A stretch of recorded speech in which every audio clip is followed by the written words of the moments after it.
Good evening, everyone, and welcome to Sports World Digital Outreach. I'm Elizabeth Gibson, and tonight we'll be talking with former pro athlete Rushia Brown. Sorry, I forgot how to pronounce it for a second. I wanted to make sure I got it right. How are you doing, Rushia? No, I'm great. How are you doing this evening? I'm doing great. So let's get started and start off with hearing a little bit about your history in pro basketball.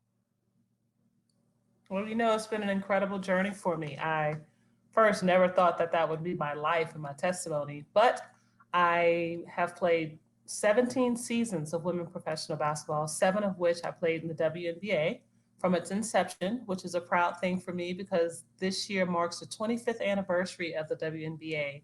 And I'm happy to have been a part of the league from its inception. And I also played internationally for 10 seasons in five different countries. So I played 2 years in Spain, 2 years in France, 4 years in Italy, one in Greece, and one in Korea. In my time in the WNBA, I spent 6 years in Cleveland with the Cleveland Rockers and 1 year with the Charlotte Sting before my retiring. That is an amazing resume you got there. What made you decide to leave pro sports? Age, injury, and just the fatigue of it all. I'd invested such a long time in playing the game, and it was the game that I loved. But along with that came lots of sacrifice and time away from my family and just not being able to develop the relationships that I wanted to close to me and close to, with my friends and family. So I guess after my 10th season overseas, I decided that I wanted to spend more time at home. I'd been gone forever. And I just took that opportunity and announced my retirement literally at the celebration banquet after we'd won the championship in France. Which did you enjoy more, playing overseas or playing in the WNBA? That's such a hard question to answer because they're two very different leagues. Playing internationally gave me my first taste of professional women's basketball, and it was amazing. And I got to travel the world and just see so many different places, meet some incredible people. But because it was international, I didn't have access to my family and friends coming to my games and being there for me and supporting me and cheering me on. So that made it tough. But again, when I came home in the summers to play in the WNBA, we're here stateside. I had family sometime get a bus trip and they just bring a bus load of family members to my game or just have friends fly in for the weekend and hang out. And those are things that I didn't have access to. And so I got to play at the highest level and have my family watch me when I played in the WNBA. So I think I loved playing in both leagues, but because I'm such a family, so big about family, I think that might have been the one thing that pushed it over the edge for me, the ability to be here in the States playing in front of my family and friends. Yeah, if I were in that position, I would probably think the exact same thing. Um, how did you get into, or well, let me restart that question. Did you always imagine that you would be playing professional basketball, or how did you get into that? How long have you been playing basketball? No, I actually had zero interest in sports as a youth. My father was a huge sports fan. His favorite football team was the Pittsburgh Steelers. His favorite basketball team was the LA Lakers. And I would watch sports with him, but I didn't have any interest in playing. And, because I was tall, I had coaches all the time saying, hey, you should try out for this sport. And I'd be like, nah, I'm good. I don't want to play. It's okay. So I wasn't interested. But my father was diagnosed with cancer when I was a freshman in high school. And my sophomore year, right at the beginning, he passed away. And so I wanted to do something. I started getting into trouble, hanging out with the wrong kids, making horrible decisions. And sports just seemed like the thing that could keep me in a positive space. So between my family and my friends, I decided that I would go ahead and try out. And I fell in love with basketball. I fell in love with sports, period. And I just started playing. And then when I would work out, I would see I was getting better. And I just continued on that cycle of just continuing to work, get better, see the results, work, get better, see the results, and just saw how it impacted me on the court. So my introduction to the game ended up being something that saved me because I was in trouble all the time. You know, I think that's a perfect segue to ask you a little bit about your testimony. And you know, it's funny because we always have an opportunity to do and to be something, and we never know how it's going to end because our decisions mark, our lives. But as far as my spiritual journey, I grew up in a family of people that were religious, but they were kind of extreme. My dad's side of the family was staunch Southern Baptist. My mom's side of the family was Jehovah's Witnesses. So I'd had an introduction to Christ and I knew what it was supposed to be, but I didn't have my own relationship. So just depending on where I was, I went to church with whoever. And I started to develop, an interest in trying to figure out, like, what is this like? Like, who is this? And I think the part that really helped me develop my own personal relationship is when my father was diagnosed with cancer. I had learned that our Lord and Savior was supposed to be a healer. So I figured that if I prayed, if I read my Bible, he would heal my father. And that was my goal during that time. So when my father passed away, that's what led to me being a bit rebellious because I was upset because, God didn't save my dad. And I figured, I was being a good girl. I was helping my mom around the house. I was doing all the things a good kid could do. And I didn't get anything from it. And I thought I could bargain in a relationship and, have my dad be healed. So during those times where I was getting in trouble and doing all types of things and, making trouble for my family, my mom always had to be back and forth to the schools. My best friend's mom would say, listen, Rushia, God has a plan for you. You just have to give yourself to him. And I wanted to hear anything but that. I had zero interest in hearing anything about, a God that wouldn't have saved my dad when he knew that I was a daddy's girl. And I just had the most incredible relationship with him. I just was so bitter and so broken that my actions showed that. But it just got to the point where I was so tired of being in that space of negativity and always being in trouble. And I remember one night just crying and just saying, I can't, keep doing this. And I just want something better. And I said, Lord, if you exist and you have something for me, I need you to show me now because this is not working for me. And I cried myself to sleep that night and I felt like that next morning I woke up with a renewed sense of being loved by my heavenly Father and not just my father on earth. And I just started to be conscious about the decisions I made, the places I went, the things I did, the people I hung around. And my best friend's mom was like, he's going to use you. He's going to use you. And it took a second for me to understand. I picked back up my Bible. I started back reading. I started just trying to build my own personal relationship. And I think that was it for me, just understanding that even though I didn't get what I wanted because I was trying to bargain with God, that's not the type of relationship that I was supposed to be trying to build. And I just learned that though my mother's side of the family had their relationship with Christ and my dad's side of the family had I had to build my own. And so it was about my own relationship and me figuring out what that looked like for me. So that's when I learned that, like my journey with Christ was going to be about Rushia and Rushia's decisions and the path that he laid before me. Yeah, that is, man, Rushia, that is a powerful testimony. Thank you for sharing that. So how old were you whenever you did accept Christ? I might have missed it. Yeah, so I was a sophomore in high school. Like I had gone to church and, stuff with my family before, but my decision came when I was a sophomore in high school. Yeah, well, that's such an impressionable time too. So good for you for figuring that out because I'm sure there was so much that was being thrown at you during that time.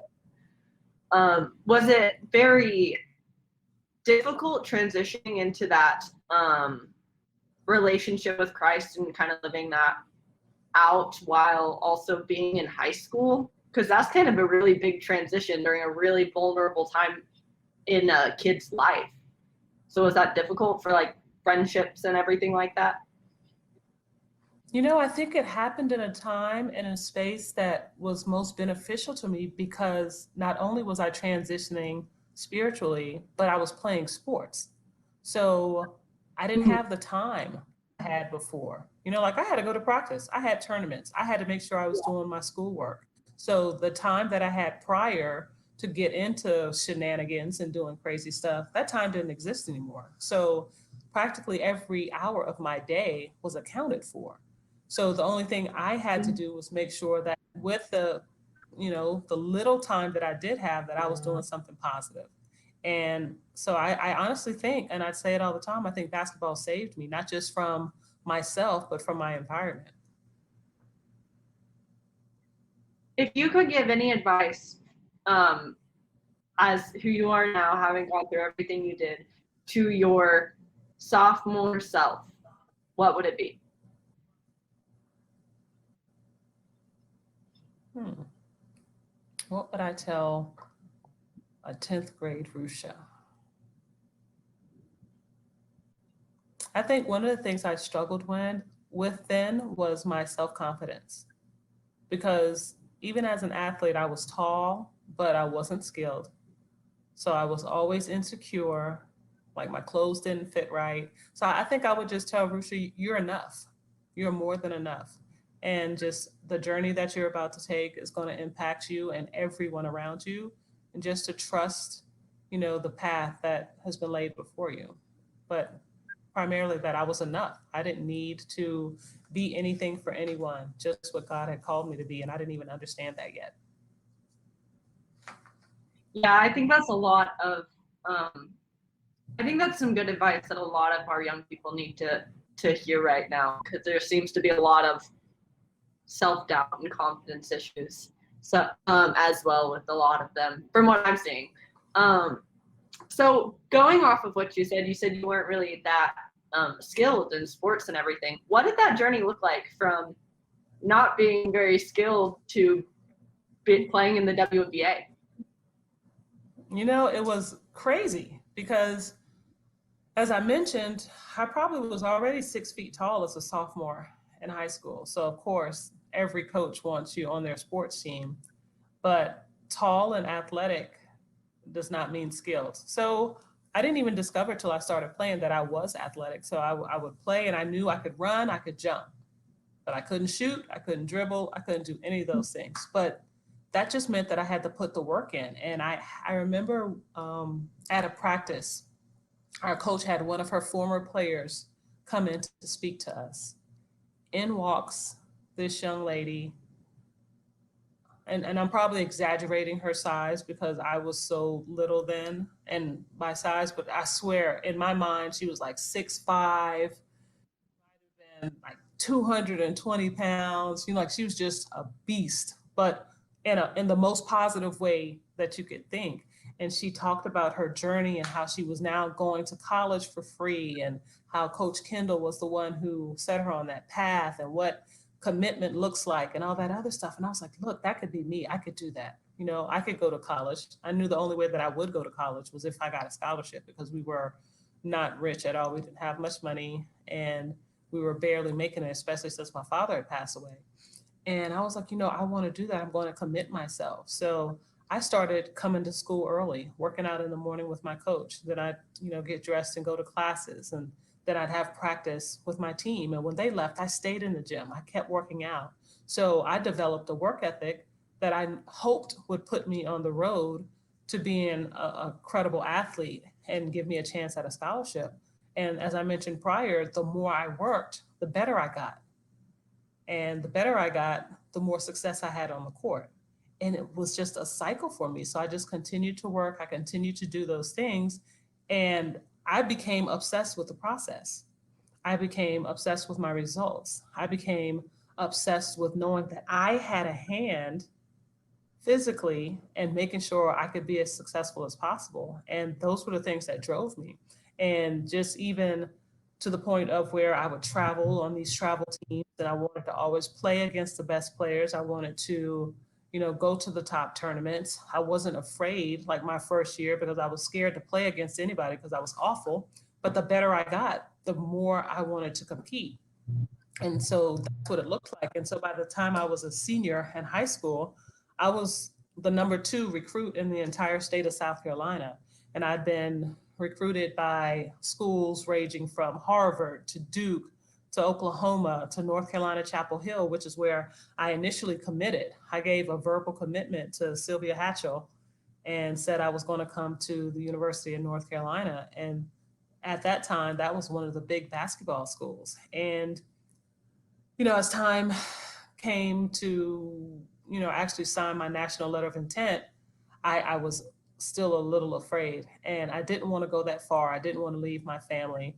And I ended up committing to Furman University, which was a small school, still is a small school in South Carolina, not too far from my home, a location where I could still get back and forth to my family. Because as I mentioned, we didn't have much money. It wasn't about, I wasn't going to be able to travel home if I was at North Carolina. Whereas my mom moved to Columbia, which was now an hour and a half away from my school. And family has always been really big for me. So I made a decision, for my career, but also for my ability to be with my family. And that was something that was really important to me.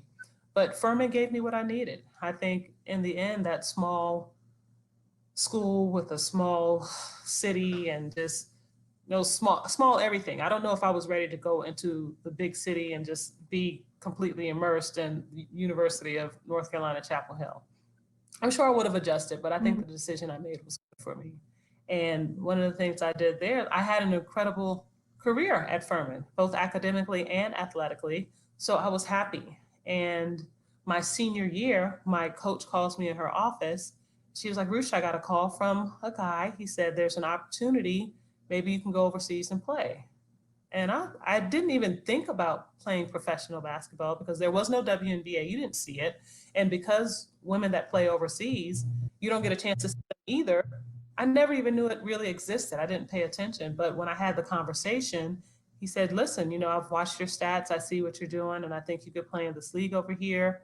They give you a car. They give you a house. You get a salary. You get to travel all over the world. And I was blown away by the fact that a game that I committed myself to just 3 years prior was now going to afford me the opportunity to travel the world, to meet new people, to eat different foods, to experience different cultures, and to do all these different things. So I was super excited. And I talked to my family and my mom, and I was like, listen, I think this is something I wanted to do. And everybody was excited. And so I ended up having that opportunity. And so that was the beginning of my professional career.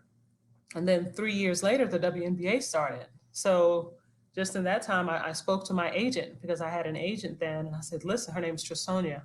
And I called her T. I'd be like, T, I want to play in this league. I want to be a part of this. I want to be able to play in front of my family. I want to be able to, play on the greatest stage. And that's when my decision kind of came back and bit me in the butt, because had I gone to the University of North Carolina, Chapel Hill, I would have attended one of those big schools that they were recruiting players from to play in the WNBA. But I chose Furman. So I didn't get any interest. None of the teams drafted me. None of the teams invited me to be a free agent.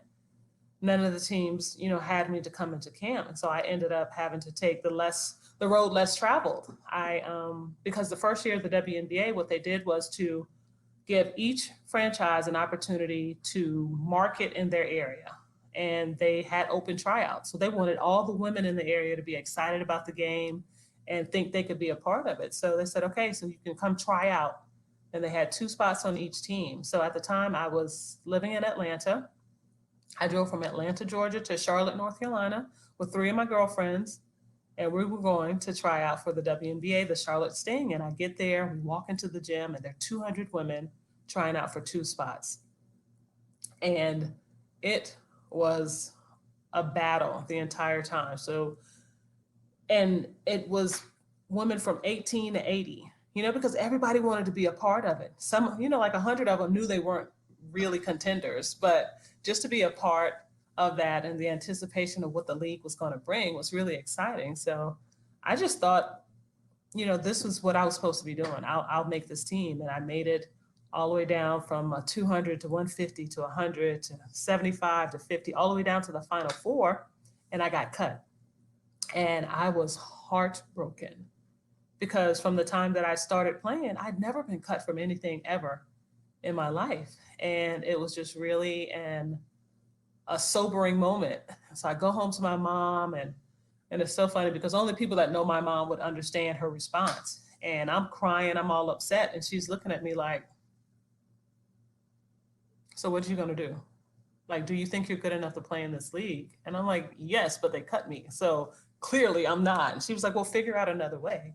So the following weekend, I talked my brother into joining me and traveling with me to Cleveland so I could try out for a different team, and walked into the same thing, 200 women trying out for those same two spots on the team. And I just felt like I had to do more because I thought I'd done great in Charlotte. I thought I was good enough, but I still wasn't selected. So maybe that wasn't the spot for me. But when I went to Cleveland, I made it down to the Final Four this time. And the coach calls me and said, Rushia, you did a great job. We're going to ask you to be on our practice team. And so for the practice team, that meant, you had your players and they would go travel, have the games. But as a practice player, you would practice all the time. But when it was time for the games, you would sit in the stands and you wouldn't travel with the team. And of course, that was not what I went there for, but to have the affiliation with the organization and be a part of the team, period, and still the franchise, I took it. And we had a 3.5-week training camp before the season started. And I worked so hard. I remember calling my mom practically every day in tears because I'd never done anything so hard. And I was used to being the best in my space. And you walk in, now everybody is the best in their space. So now it's like Clash of the Titans. And so every day was a brawl because everybody was trying to be a part of that first year. And so by the end of training camp, she calls me into her office again. She's like, Rushia, look, you've done a great job in training camp. I'm going to move you up to the regular roster. And she replaced, she switched me out with one of the young ladies that was on the regular roster and gave me her spot. And she was like, so now you're a part of the team. And I remember going home to call my mom. I was like, oh my God, I made it. Every time I tell the story, I still get choked up. But I was like, I made it, Mom. I'm on the team. I get to travel. There's a bump in salary, like all that stuff. So it was really good. And I was so excited. And it just really helped me understand that my work ethic was there for me. Like what I started when I was a sophomore in high school was the thing that helped me be successful even now, 10 years later. So it was an incredible process. And, it was not the same journey as a lot of people. There was no draft. There was none of that stuff. But I still made it and I still was impactful. And I think I still am able to use my platform to do incredible things. Man, Rushia, that is an amazing story. Oh my gosh. My brothers played basketball all the way up until college, until they both had to quit for medical reasons. But so like basketball has a soft spot in my heart, and I love that story. That's amazing. Awesome. So kind of going off of that, was there ever a time in your career where pride maybe got the best of you, where you thought that it was all coming from you and not from God or anything like that? That's a great question. I don't know that I ever took the credit because my journey was so unbelievable that I knew it had to be something other than myself. So I wouldn't say, I never took the credit and thought it was me. I was always just amazed how things were playing out because I could not have planned it better. Like if it was my hands, I would not have been able to even do it the way that it was done. So I don't think that was it. I do think that sometimes I got a little bit proud in my process, but never me taking the credit. Like I was like, sometimes I felt like I was bigger than maybe the game because of how Mhm. things always worked out for me. Even when there was a stumble, even when there was an obstacle, I know his hand was in it, but I just felt like I was chosen in certain regards. And that might have been a space in which I needed to be humbled. But no, I Mhm. never tried to the credit myself. Yeah, that's Even though exactly how I it know should I be was too. working hard, but he used me. I was working hard, but I knew Mhm. he was using me and was bigger than me. Did you ever imagine that whenever you accepted the position as the um, oh gosh, on the training team, did you ever imagine that you'd get Mhm. moved up to the actual roster? I mean, that was my goal because I didn't come there to be a practice Uh-huh. player. I came to be Mhm. on the team. I wanted to do everything that I could. And I felt like just being in the room, working hard every day and showing, my skill set and showing my work ethic would give me an opportunity to be seen and appreciated and just what I could offer for this team. So I was almost insulted when that was the position that I was offered. But once again, there's a piece of me that probably needed to be humbled and made me show my work ethic. Was there ever a time where you felt like you just wanted to give up? Like I know you said you had that work ethic and you built it up, but after you got rejected from the first team and then got put on the training team, or any time before or after, was there any time where you were just like, this is it, I can't do it anymore? Yeah, no, not give up. There were times when I was frustrated and I felt like, things were working against me. But I was just crazy enough to believe that I was supposed to be there and that I would be successful. And I told you again, like my story just was so unnatural that I knew it was bigger than me. So I never even fathomed that I could fail. So that was not even my mindset. There was definitely levels of frustration because I was like, well, this should be happening faster.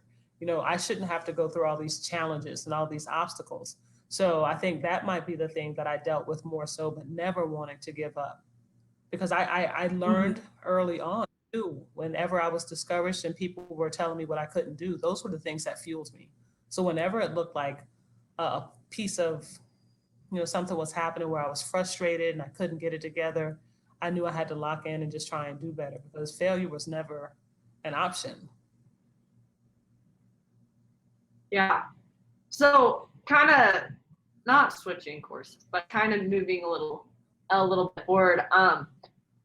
What is something about professional women's basketball or the WNBA, overseas, any of that, that the average person wouldn't know? Because it's professional sports, you think that, people are catered to, but I remember I would have to wash my own clothes. Like in your college, you give up your uniforms and they take care of everything. But even as a professional athlete overseas, we had to take care of our own everything. Like I washed my own uniforms. I had to like do all that stuff myself. Whereas when I played in the WNBA, you just take it off and you put it in a bag and they get it and they handle it and it's all pressed and on your chair the next day. But I think that was it. And I think one of the biggest challenges, though, as I mentioned a little bit before, was the loneliness of being overseas without family or friends and just having to pick up and start a new life in a new country practically every year. If you're lucky enough to play on the same team consecutively in multiple years, then you built your little village and you would have people you knew and you can hang out with and whatever the case may be. But typically that's not how it works out. So you were like a nomad, you were all over the place. So just traveling gypsies. So it was, those were the things that are really challenging. Yeah, I can only imagine. Um, so let's talk a little bit now about your transition from pro sports to what are you doing now? Like what did you do after you decided to leave basketball? When I decided to leave basketball, as I mentioned, it was primarily because I was just tired of being away from my family. I started having little Mm. knick-knack injuries, so it wasn't fun anymore. And I decided, okay, I'm going home. But one of the decisions that I made, even though I did not have a plan, I did not have a plan. I didn't know what was next or where I was going and how I would do it. I moved back to Atlanta, and but I knew that anything that I did was going to be something that I loved. I wasn't going to take a job just to have a job. I would be doing something that I really appreciated. So I started a nonprofit. I started a basketball camp. I did stuff with my family to help them, like in the workspaces that they were in. And I just played it by ear and just figured it out. And, doors just continued to open for me because I allowed myself to just do the things, like I said, that I loved. I love empowering youth. I love basketball and sports. I loved helping my sisterhood. I actually went ahead and I started the Women's Professional Basketball Alumni Association, which is the organization I started to assist women playing pro sports both in the WNBA and internationally, help them transition. Once you stop playing, how do you figure out what it is that you want to do? Do you need academic assistance in going back to school? Do you want to start a business? Do you need psychiatric assistance because, like that transition is really tough? Is it financial? Like, what do you need? So just providing the resources for the sisterhood was really important to me. And then having access to young ladies that were playing the game as well and preparing them for whatever transition and roles they would be moving into. So I just chose things that essentially chose me, the things that I loved. I did those things. Um, and I'm all about increasing knowledge. So I would take all these workshops and do all these classes. And I was fortunate enough to be a part of the first NBA, what was it called? Apprenticeship program. So I was in New York. I worked at the NBA league office and was a part of the program was a transition program helping athletes move from on the court to off the court or into the corporate office, and just really taught us about what the business looked like. And from there, I took a position here in Las Vegas with the Las Vegas Aces, where I stayed for 2 years. And now I'm on my second season with the Los Angeles Sparks. So I am currently director of community relations and youth sports. So I get an opportunity to build out and host community events on behalf of the Sparks, work with kids, do basketball camps and clinics, host women events, like just all the stuff that I've loved. Now I get paid to do those things. And it's just really been an advantage because when you commit yourself to doing something that you love, and your gift will make way for you. So it's just like all the things that I did before, now I do in real time as a profession. Man, you're really just pouring back into the community that you came from. I love that. Oh gosh, I forgot the question I was just about to ask. Oh, you mentioned that in your last answer, you mentioned that the WNBA and international basketball was a sisterhood. I think that's really interesting because at least I've never necessarily heard anyone describe it that way. What would you say makes it a sisterhood? Yeah, like we all go through the same trials and struggles. And even though we're traveling in different cities, this level of sacrifice that you have to make in order to reach this level of success is unmatched. So there are very few women that can say they've done the things that we've done. So that gives us a special bond. And it's just really crazy because I mentioned to you how this is the 25th season of the WNBA, and there are a lot of celebrations and things going on. And the team here in Las Vegas, the Aces, every home game, they recognize women that have come through their franchise. And just last night, I went to the Aces game and I spent the evening, had dinner with some of my former teammates. So some of them we haven't seen in years, but you don't miss a beat. It's because you remember that time where everybody was on the line and everybody had to run because we lost a game or whatever the case may be. Like, so you have a bond and a connection that makes you like sisters, and it transcends race, it transcends nationality, it transcends height, it transcends everything, because that ball is the thing that connects us. And so for that reason alone, we're sisters. That is beautiful. I absolutely love that. It looks like we have a question from one of our viewers. What was it like being a believer overseas? Was it hard finding fellowship? And what is basketball like in other countries? So here, let's start with what was it like being a believer overseas?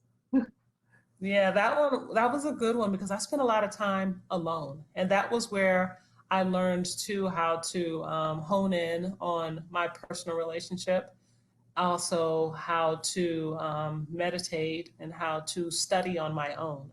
And one of the things that I got a chance to do is because, and it's so ironic, my second year playing overseas, I was playing in Salamanca, Spain. And as an American, whenever you hear people speaking English, you're like, wait, I hear my language. Who are you people? What are you doing here? How I want to be your friend. So Yeah. I actually ran into quite a number of Mormons that were overseas. And so I would talk to them and we would still talk about the Bible. We would just read sometimes, and it was still just an opportunity to share, you know, our belief in Christ and just study. So that was always fun. They would come over, we would have potlucks and we would eat dinner. And I was fortunate enough that on some of my teams, my teammates were believers. You were only allowed 2 Americans on each team. So a couple of times, I had some fellow believers. So we got a chance to work together in the study. And so those were just real opportunities to enhance my walk. But that was a challenge because there were times, especially when there wasn't another American on my team. There were a couple of times where I had like a Hungarian, a Yugoslavian, and our interests were different. So I couldn't share. Well, they weren't interested in me talking about my spiritual walk and the Bible. So those were times that I spent alone and just really building it out myself and then having conversations with my mom. I remember like on Sundays, I would play my gospel music. I would, read my Bible, like I would have my own church service. And this was way before the internet and all this other stuff. That's how old I am. So there wasn't just logging on to a streaming service at church. This was Rushia having to create something herself. So it just really taught me how to be disciplined and to figure out what my walk needed to look like. As far as playing basketball overseas, I loved it because I got a chance to travel. Even though I played in 5 countries, when you play on the top teams, you play an international competition. So even if I was playing in Spain, we would go to France, we'd go to Italy, we'd go to Greece, we'd go to Germany. So I got a chance to experience all these different countries and just travel and visit like for free. Like what type of life is that? Like it was amazing. And even now I miss the days of being able to go overseas. Up until 3 years ago, I would still go overseas at least once a year to visit former teammates that are now lifelong friends. And it just gave me people in my life that I will love forever. So it's been a great opportunity and a great accomplishment. Was it difficult playing basketball with people that didn't speak English? You know, it's funny because basketball is a language all itself. And even in different languages, pick is pick, ball is ball, basket is basket, rebound is rebound. So the key phrases are the same. And the body gestures, like if my point guard is doing this, no matter what country we're in, that means come set me a pick. So there's so many different Yeah. ways that we communicate without it being verbal. So it was a challenge, but it was fun to me also because I got a chance to learn different languages. The countries I would go into, I would try and speak the language. I speak Spanish, I speak Italian, I speak some French, and I know a few words in every language from every country that I've been in. But it just made me want to learn and to do better. So the challenge wasn't as bad. It was just a process in trying to get better. Did the team ever have to have like a translator in practices or if y'all went somewhere? Yeah, I had a translator in Korea. I played in Korea and there was no picking that up because it doesn't sound like anything else you've ever spoken. So we did have a translator in Korea. And for the most part, on all the other teams in the other countries that I played in, we didn't need one because as simple as this sounds, all other countries have English as their second language. So the girls may not have spoken fluently, but they knew some. So I would teach them English. They would teach me whatever language they spoke. So it was a great way for us to build our communication. and to make sure that we were on the same page. Yeah. Wow, Korea. That's awesome. Which was Mhm. your favorite place that you went to overseas? Oh man, again, a tough question because they all brought different experiences. You know, my first year that I went overseas, I played in the Canary Islands, and I was at the beach all the time because even for Christmas, my mom came over and we got to spend time at the beach. Salamanca was incredible in its own right because, you know, it was a town where there was a university. So there were kids my age that were going to school. I got to meet a lot of different people. They came and supported at our games. Like, I've played all over the world. And my favorite, though, would probably be Italy. I spent 4 years in Italy. I love the language. I love the food. I have a very good friend there. And, you know, like, the countries all present something different, but I think Italy was the place where I enjoyed the most. Was there a specific place that you got to see in Italy that stood out to you that you really enjoyed visiting? Well, yeah, you know, the beaches in the like in Sardinia, and then of Oh, course there's El Duomo in Milan, and so there were just tons. Like, Europe is so historical, you know, like there are just so many different things and different places that you get a chance to see and experience that you only see in the books. You know, so I had opportunities to do those things. So I loved Italy and being in Sicily and just those different places. I was fortunate enough, and this is the craziest thing, when I was playing overseas in Italy, my sister's in the Navy and she was stationed there. So I would get a chance to go over and hang out and spend time with her and her husband. And then when I was playing in Korea, my cousin was stationed there, so I could hang out with her. So, like, I still had a sense of home in a couple of these places. So it was an incredible opportunity for me. so how did you get involved with Sports World? What brought that about? You know, it's funny. I have a friend that used to work for Nike, and we did camps and clinics together. And he was telling me about his experience with Sports World. And he was like, "You should call because we don't have any women." And I was like, "Well, yes, I should, because why do you not have any women?" And you know, so I called and I reached out, and that was began my Sports World journey. And that has to have been maybe 12 years ago. Good grief. Is it that long? No, maybe not that long. I can't remember. 12 years is a long time, but it's been a while. Was there any do you have any favorite stories that you have experienced from speaking in schools or anything like that that you would like to You know, share? I've got quite a few, and I'll share this one because I think this is the one that made me understand that it's about the vulnerability and being what people need as opposed to what you want to give them.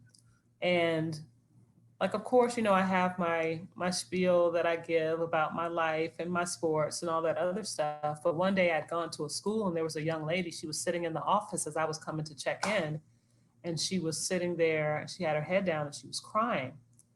And I kept saying, "Hey, sweetie, what's the matter? Are you okay?" And I kept trying to talk to her and she wouldn't talk to me. And when I checked in with the principal, you know, the principal was a woman. She's like, she just lost her father and she's not been doing well since her dad died. And so naturally, because of what I had experienced, that really resonated with me.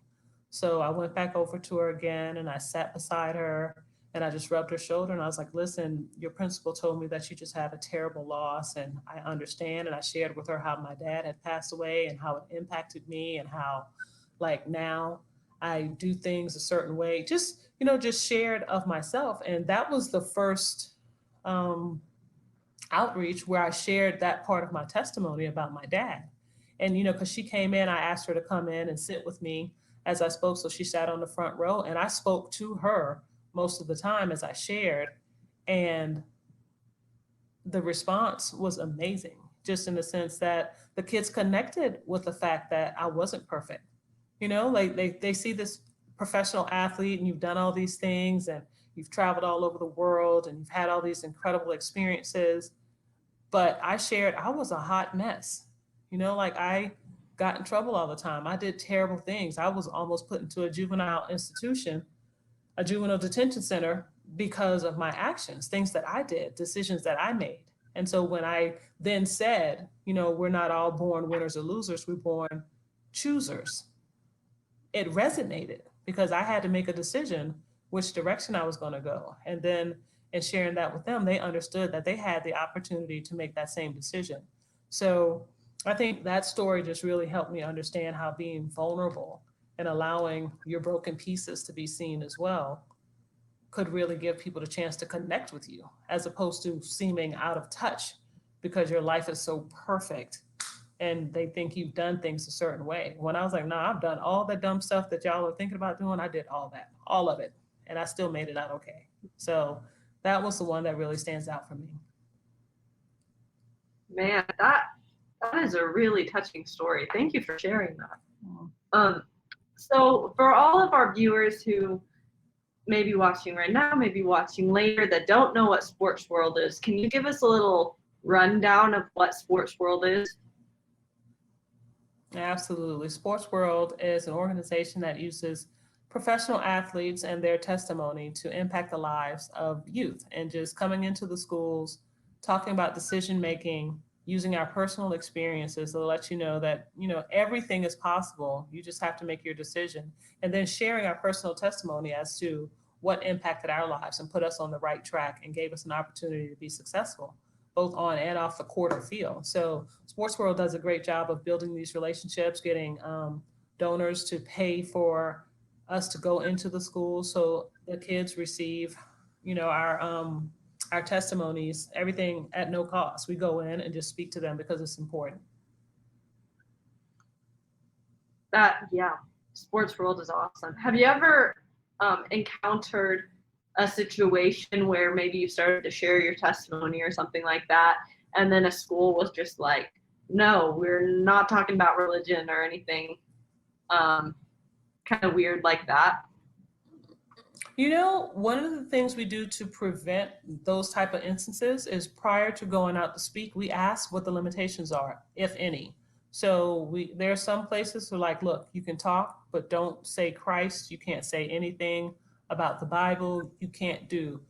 But the one thing they can't make you not say is, my personal decision was accepting Christ in my life. I can say that, but I can't ask the kids, would you like to accept Christ or anything like that. So it's just really about having that conversation ahead of time, because everybody's standards are different. Everybody's restrictions are different. So you just got to know what you're walking into so that you can, because the last thing you want to do is not give the kids a chance to hear you speak, and to have yourself get cut off. So it really is about just knowing ahead of time. Mm-hmm. Yeah. I know that a lot of kids, specifically middle school, high school, deal with a lot of anxiety and depression and mental health issues. What do you have to say about that? What does Sports World have to offer to help with that?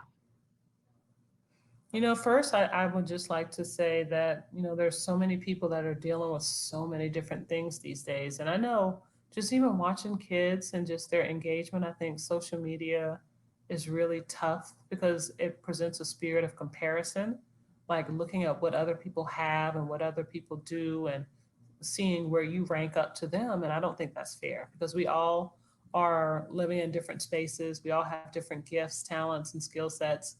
We all have different environments in which we live or situations. And it's just really hard to, pitch yourself up against somebody else, especially on social media, where half of it is fake anyway.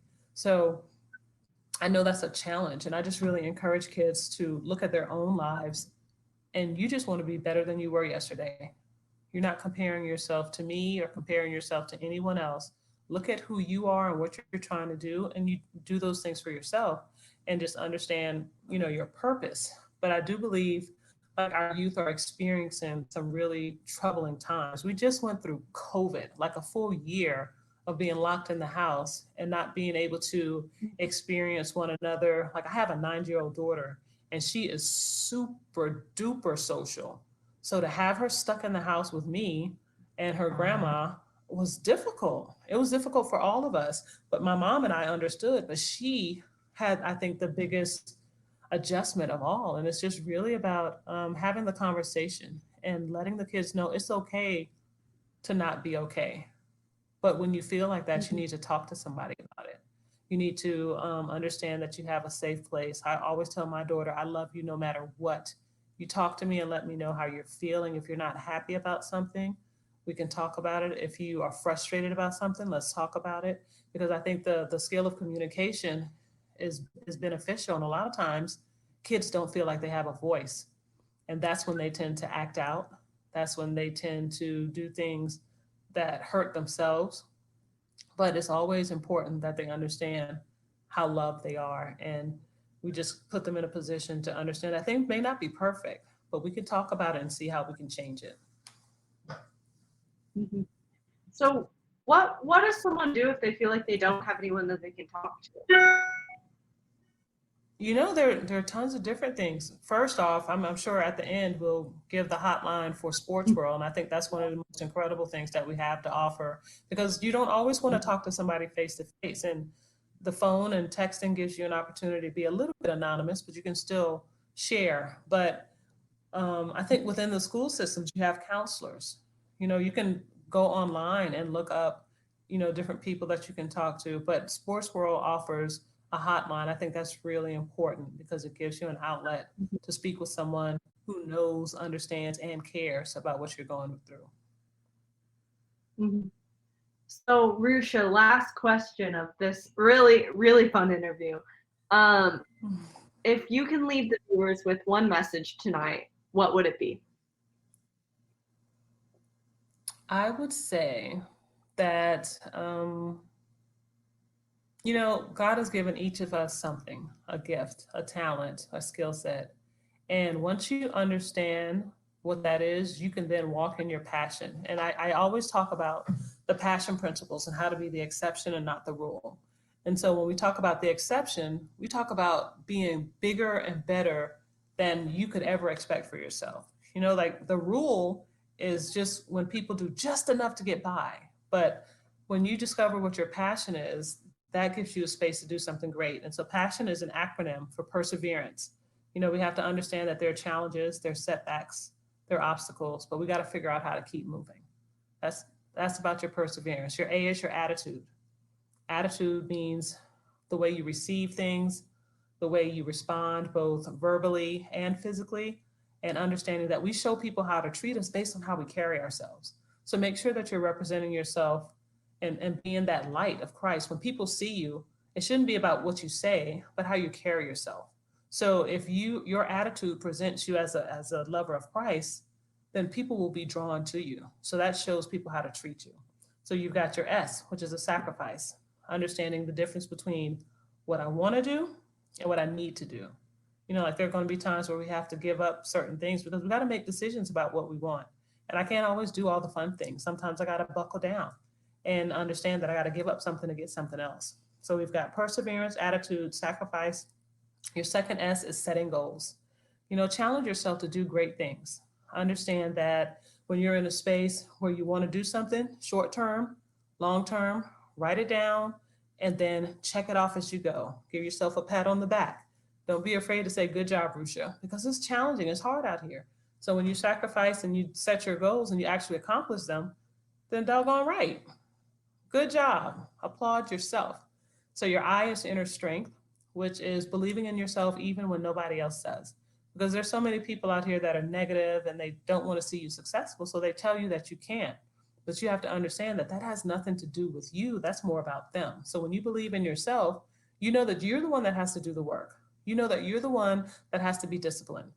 And you know that you're the one that has to be committed. So you have the greatest impact over anybody else that's going to say anything to you. So your O is optimism, having a positive mindset.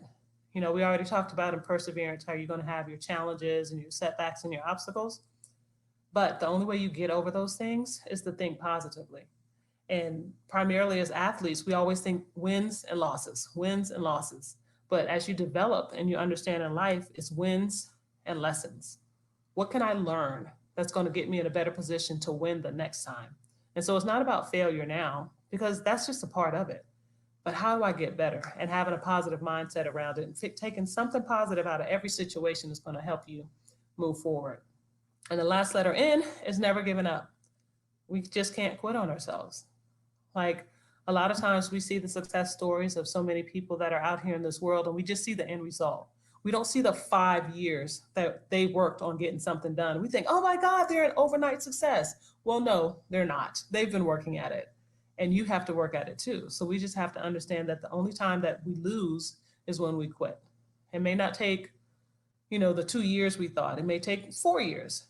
But if you give up in year 3, you'll never even see that 4th year. So it's about keeping steady on the pace, steady on that grind, and making sure that you're doing everything that you need to do. And so, like I said, passion is perseverance, attitude, sacrifice, setting goals, inner strength, optimism, and never giving up. So I always challenge people to understand the passion principles and to use them in their lives, be it on the quarter field, off the quarter field, in your spiritual walk, your personal life, always something that's valuable. Yeah, I think that is an amazing way to end this interview. Thank you so much, Rushia. I really appreciate it. You're more than welcome. I loved hearing. Awesome. Thank you so much. So if Awesome. to wrap things up, everyone, if you have any further questions about anything you heard tonight or would like to learn more about Christ, please feel free to email us at mydecision@sportsworld.org, and we would love to talk with you there. We also have a helpline for any of you struggling with depression or mental health, any other issues that we talked about, or anything else. To reach us there, you can text CHOICE to 494949. Thank you again, Rushia, and have a wonderful night, everyone.